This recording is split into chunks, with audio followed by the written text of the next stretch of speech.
Now, I have been running homebuyer classes for the past, couple of years. And every time I have run one, they have been massively successful.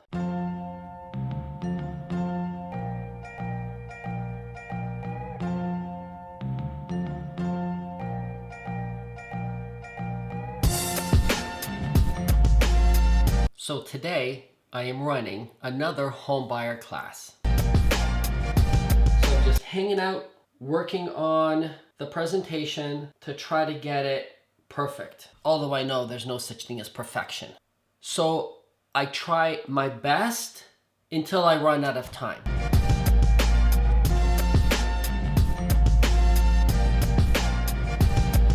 There was an agent at my office.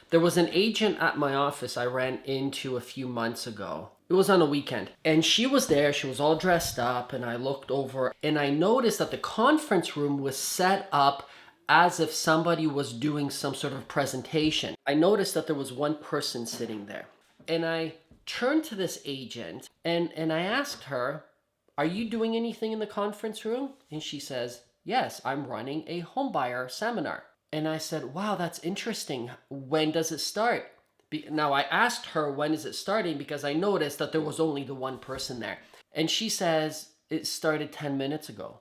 So it started 10 minutes ago and you only have one person sitting there. Why aren't you in there doing your seminar? And she says, "Well, I need to give it a few more minutes because only one person showed up and it kind of sucks." Is this common? Is this typical? And she says, "Yeah, usually I get a couple of people that show up to these buyer seminars." So I'm listening to her and she says, "Yes, people don't really show up to them. I may get one or two that show up here and there." Now, I have been running homebuyer classes for the past, couple of years. And every time I have run one, they have been massively successful. People want to hear what I have to say. And I thought, why can't she get anybody to show up? And here I am filling my room with people that want to listen. So I started questioning. I said, "Why do you think only this one person showed up?" And I said, "Why? Where have you been advertising?" And she says, "Well, I put an ad out in the local newspaper and I emailed the few people that I have in my database." And right away, I knew where she had gone wrong and I didn't want to question her. I kind of felt bad that she had one person that had shown up to the class. And here I am at the same time running my own classes. She has no idea I'm running my classes and I had no idea she was running her classes. I fill rooms and she doesn't. I asked her if she had done any Facebook marketing or advertising. She said I tried, but nothing has really worked for her. Judging by her answer, I can tell why only one person had shown up. So today I'm running my class. I started advertising this class, today's particular class, maybe a couple of weeks ago, and I'm filled to capacity according to the people that have registered. Mind you, not every single person shows up that registers, but most of them do. So it will be interesting to see what happens today. Like I said, I'm just putting finishing touches here.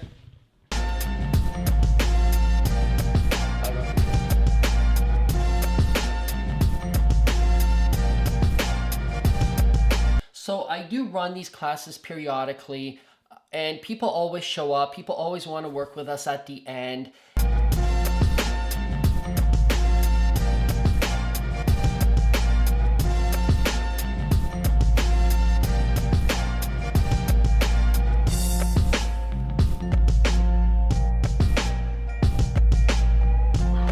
Before every buyer class, I pace back and forth, practice my presentation. But it's like anything else. You have to practice to be good at it. And my kids sometimes hear me and they know Dad's practicing. Don't interrupt. But it's important because I'm a big believer in self-coaching.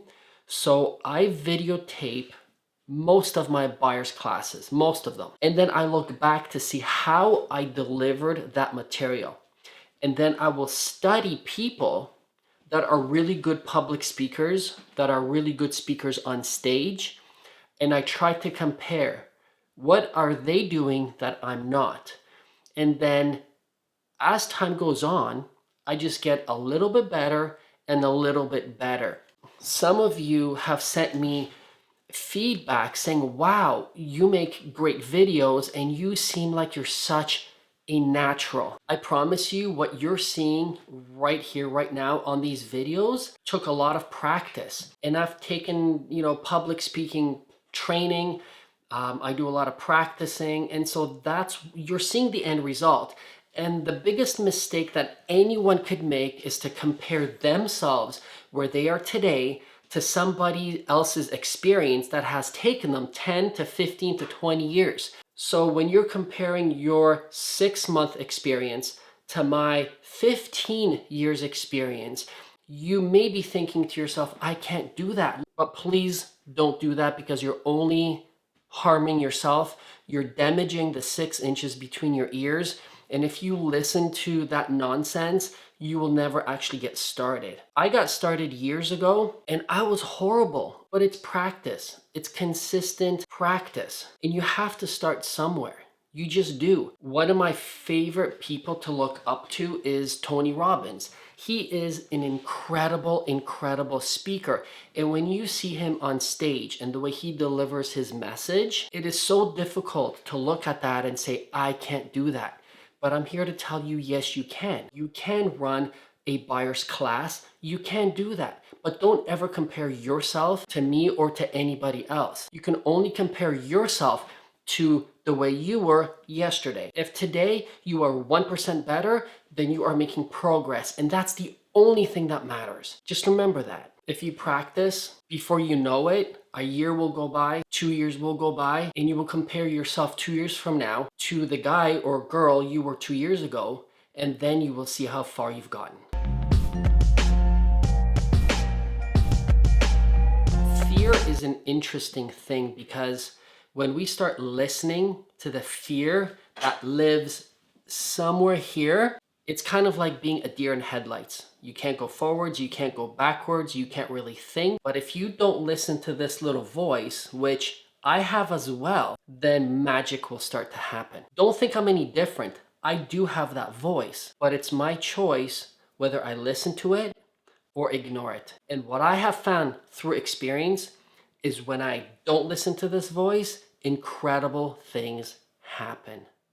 Go out there and run a buyer's class.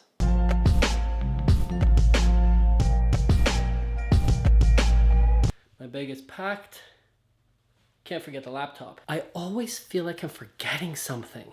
Whether I'm going on a trip or just going to the office or to a client's house or to a buyer class, I always feel like I'm forgetting something.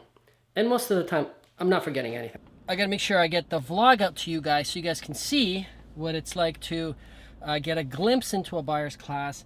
And I also have to focus on putting on the buyer's class. So I'm in the car now. It's just after 5 o'clock. Home buyer's class starts at 6:30.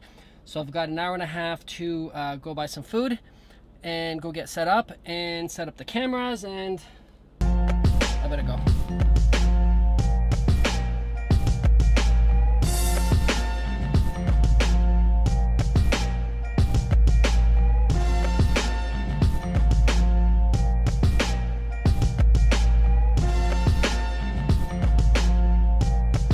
Yep, I use my camera as a mirror.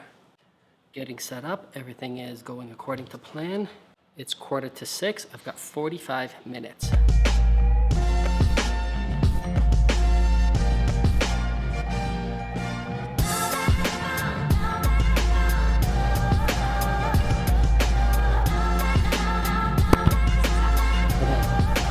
Alita's losing her voice.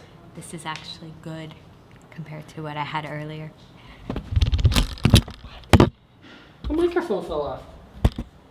That's not good.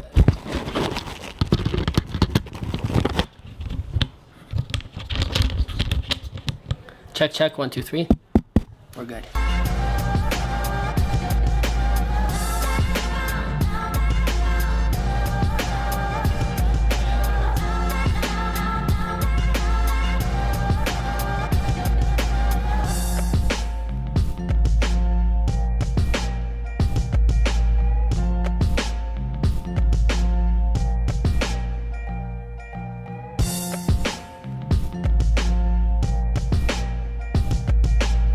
So it's 9:34. We just finished the homebuyer class. It was extremely successful. People just wanted to hang out after, ask a million questions. We were supposed to have been finished almost an hour ago, but people stayed behind. They wanted more information. We had great conversation. The room was full and we had a blast. We had a blast. That's all there's to it. Have a good one. Blast? Blast.